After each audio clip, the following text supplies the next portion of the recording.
Guy Parfait Songhai ou la prophétie mensongère. La campagne électorale et le scrutin sont désormais terminés et dans l'attente des résultats officiels, Camerwise revient sur la personnalité la plus célèbre de cette élection présidentielle.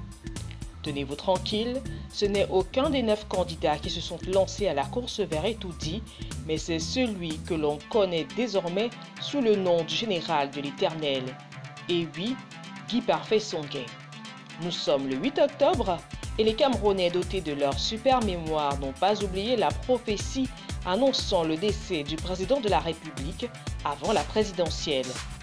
Depuis le début du mois d'octobre, Guy Parfait Songhai était la personne la plus recherchée sur la toile par les Camerounais et chacun y allait de son interpellation. Plus on avançait vers le 7 octobre, plus des messages lui étaient adressés sur la toile. Et puis, vint le 7 octobre.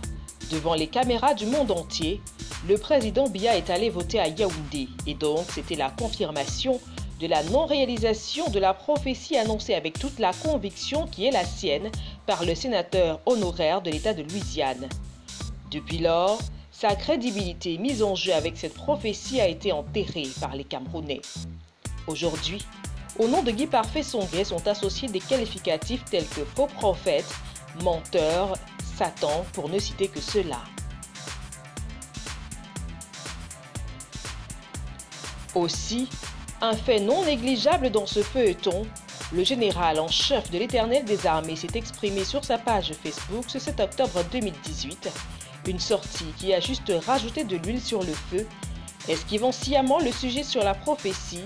Il a ordonné au pouvoir en place de sortir des cachettes où il repose depuis 8 mois maintenant les corps de plusieurs hauts gradés de l'armée et de la police, ainsi que de hautes personnalités de la République du Cameroun, et d'organiser un deuil national.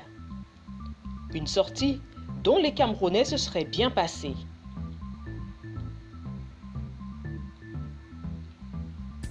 En tout cas, le prix du meilleur charlatan 2018 lui a été attribué par les Camerounais et sa parole n'a plus aucune valeur à leurs yeux car aujourd'hui, Guy Parfait Songhai est un sujet de moquerie.